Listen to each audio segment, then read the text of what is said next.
So hello rising medicos, welcome to my channel. I am Mojammel Haq, second year MBBS student at BSMC West Bengal. So as you click this channel, that means you definitely need to understand this topic. So this is the second part of my notes based CVS physiology. If you are new to this channel, kindly subscribe the channel and you can check the first part from the I button.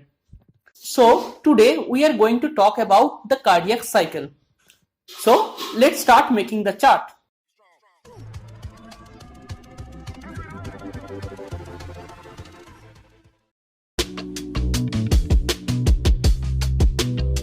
Let's start with the topic cardiac cycle. First, we will start with the event of the cardiac cycle. So first the question arises, what is the cardiac cycle? It is the mechanical and electrical activity of heart starting from one beat to another beat. So what is the time taken for the cardiac cycle? For a full cardiac cycle, it is about 0.8 second. Now let's come to the events. So firstly, as we all know, the heart pumping is based on the systole and diastole. Systole means the contraction and diastole is the expansion. So what we can say about the cardiac cycle, we can divide it into two phases, that are the atrial cycle and ventricular cycle. As the total time is 0.8 second, so the atrial cycle and ventricular cycle both coincides with each other and each takes 0.8 second. Now, as we all know, the cardiac cycle is mainly based on the systole and diastole. So the atrial cycle is again divided into two phases, that is the atrial systole and atrial diastole. For ventricle, ventricular systole and ventricular diastole. Now the ventricular cycle, the ventricular systole and diastole are again classified into some small steps. What are those? The systole is divided into isovolumetric contraction and phase of ejection. It may be rapid ejection and slow ejection. Diastole is again in three steps, that are the isovolumetric relaxation. Next is the fast rapid filling phase. One is your diastasis and fourth is second rapid filling phase. Now during this second rapid filling phase, this is actually your atrial systole. So this phase and atrial systole are coincides. For the timing, atrial systole, it is of 0.1 second, diastole is of 0.7 second, ventricular systole for 0.3 second and diastole is for 0.5 second. So if we actually look over here, the diastole take more times than the systole. So if we classify this whole events into diagram, it would show like something that. Now if we start from this point, let's consider is at 0 second. It is your 0.1 second and so on. As we have already shown, the ventricular systole, it takes 0.3 second. So let's start with the 0 point. So here it is a 0 point and it takes 0.3 second. So this is your phase of ventricular systole. Next is the ventricular diastole, it takes another 0.5 second.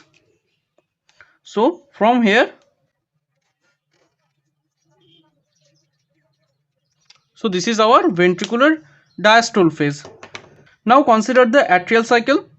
Atrial systole take 0.1 second. So this is at the last phase of second rapid, as we have already told, it was the diastolic second rapid filling phase. So the last stage of the ventricular diastole is the atrial systole. So we can consider this phase as atrial systole, and the 0.7 second of atrial diastole, that is this whole phase. So this is the 0.1 second is the atrial systole, this 0.7 second is the atrial diastole, this is the ventricular systole and this phase is the ventricular diastole.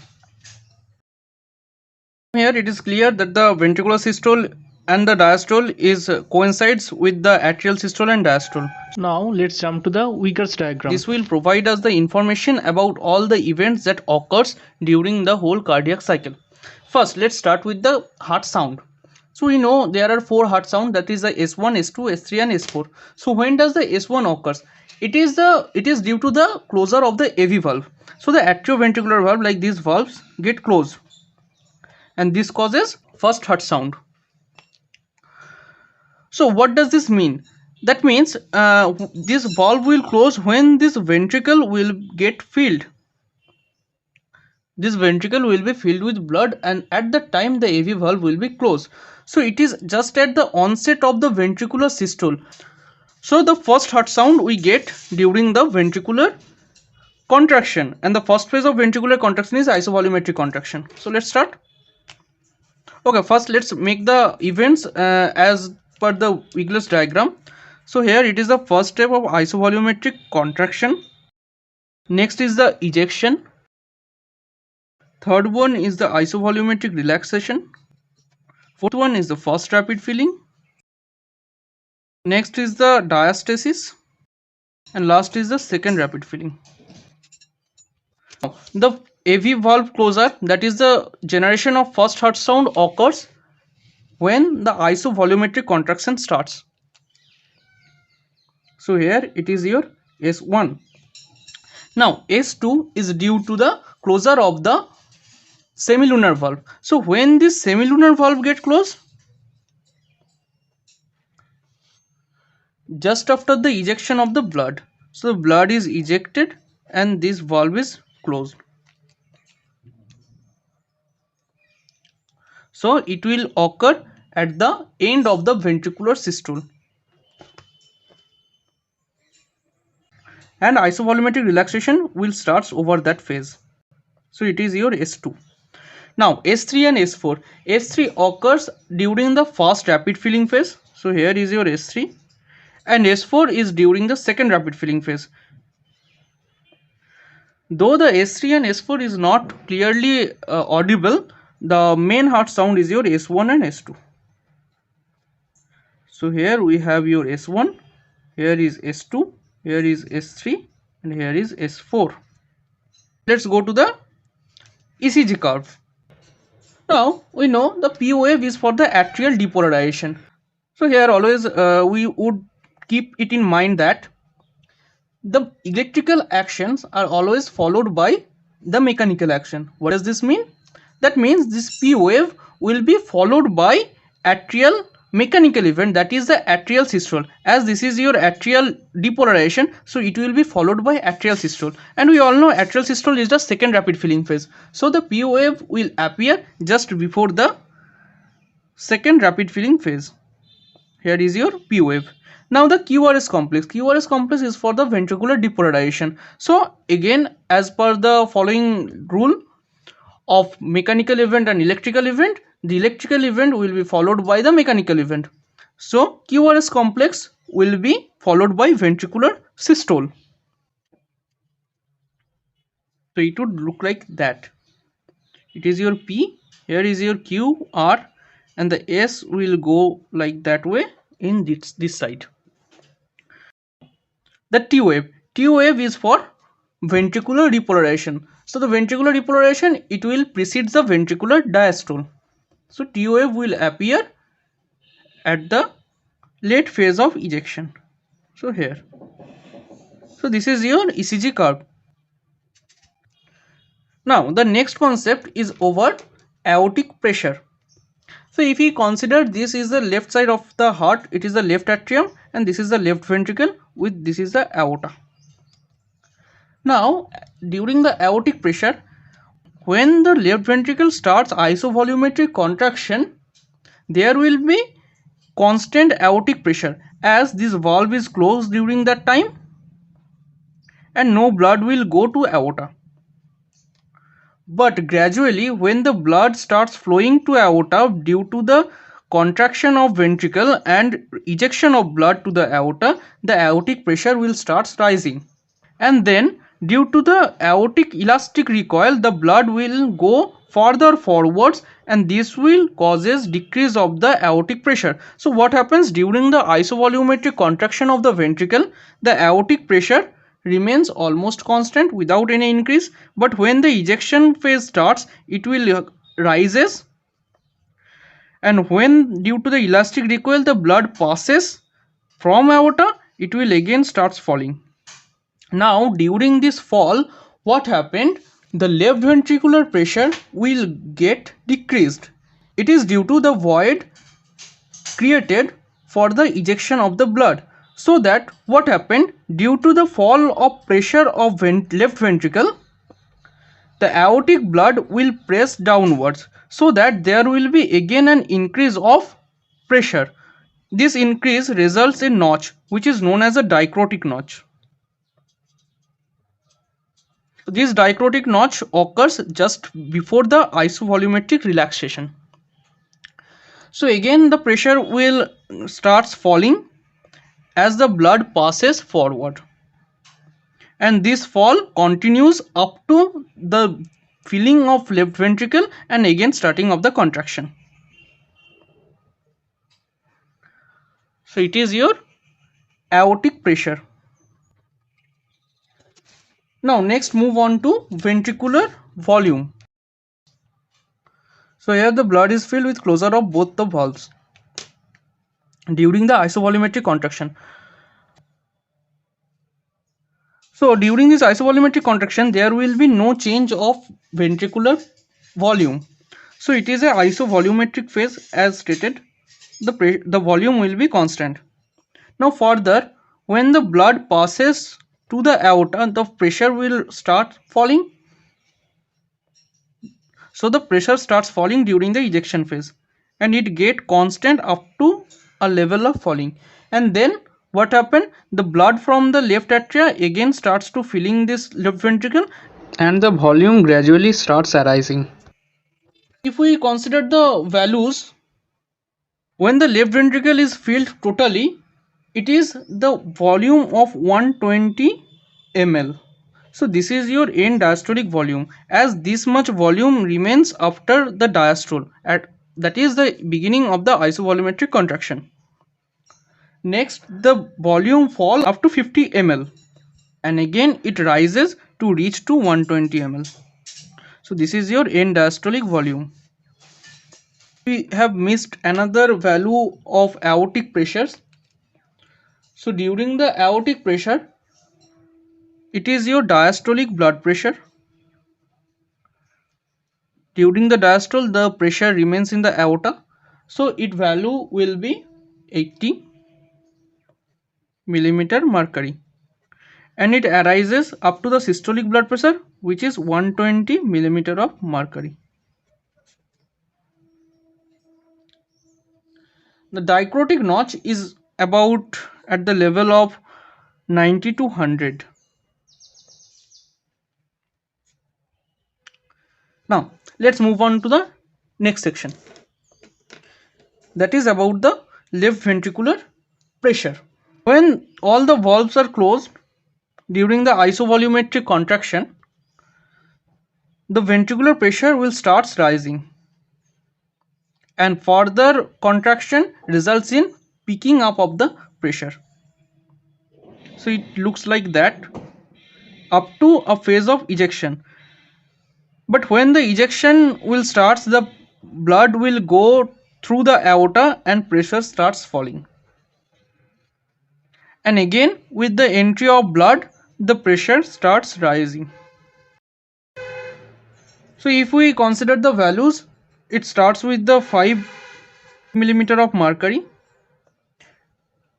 and can rises up to 120 millimeter of mercury. As at that phase the pressure will be equal to the aortic pressure, as we have discussed earlier. Now the next event, right atrial pressure. So the right atrial pressure cannot be measured directly. So how we can measure it? It is measured by the jugular venous pressure. So the internal jugular vein is directly communicate with the right atrium. So by looking into the internal jugular venous pressure, we can determine the right atrial pressure, and also we can judge the events that occurs in the right atrium.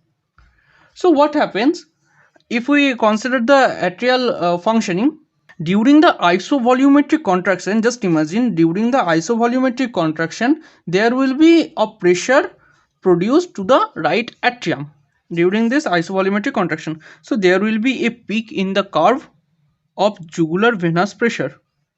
Now this curve will start falling as the blood will ejected to the pulmonary trunk, or for the left ventricle to the aorta, so that the right atrial pressure will fall, and with the pressure of right atria the jugular venous pressure will also fall. Now again, with the filling of blood the pressure will arises up to the event of isovolumetric relaxation. Now after that, when the blood starts filling from the right atrium to the ventricle, again the pressure starts falling. Now it falls up to the start of contraction of the right atrium, that is the atrial systole. So during the atrial systole there will be a pressure production, and which causes again rise of pressure. If we just name this peaks and the previous as, this is known as the A, this is C, this is X, this peak is V, and this is Y. So again revise it. The A is in the phase of the atrial systole. It is due to the atrial contraction which causes the rise of pressure in the jugular vein. Next is your C. C is due to the bulging of the closed tricuspid valve. So when the isovolumetric contraction occur, this valve bulge towards right atrium during this isovolumetric contraction. So for this bulging there will be a pressure production into the right atrium. So this C occurs. Next is the X descent. It is due to the closed tricuspid valve. The tricuspid valve is closed and the blood is ejected through the pulmonary trunk or aorta. So this X descent occurs. Again the rise of V, it is due to the venous filling of right atrium. As the blood starts coming through the vein and fill the right atrium, the pressure of the jugular vein again rises during this V phase. Next is the Y descent. Y descent is again for the flow of blood from right atrium to left atrium, so that the pressure will starts falling. So this is your jugular venous pressure.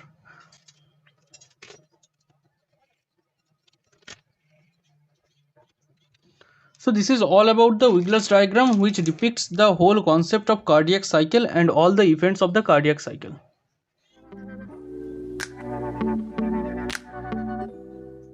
Now let's jump to the next concept, which is known as the PV loop.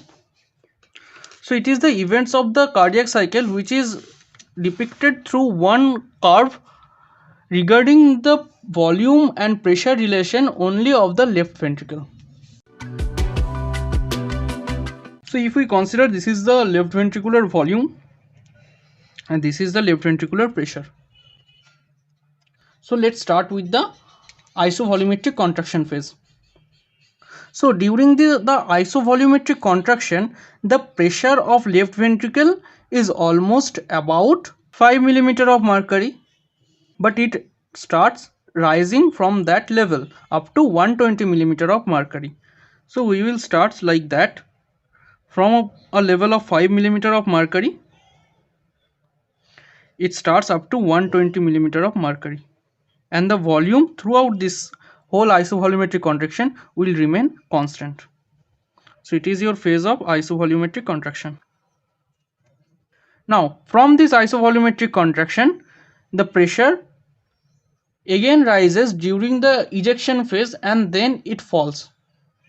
So from this, pressure rises and fall. So this is the level of your 120 mm of mercury. And now after this falling, there starts the isovolumetric relaxation. So again the volume will be constant and the pressure will fall up to almost zero level, but it is not as the zero level, it is just above the zero, like that. And again there is start of filling of blood, which will increase the volume of the ventricle. like that. So this is your PV loop.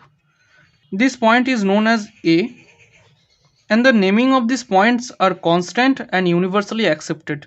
So this is your A point, this is B, this is C, this is D. So you can't change these points.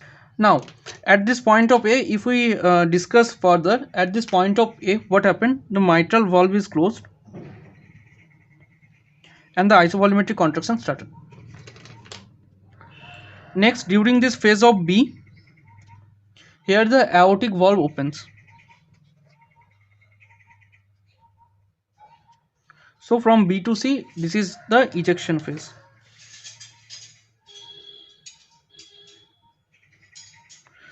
Now from C to D, this is the isovolumetric relaxation.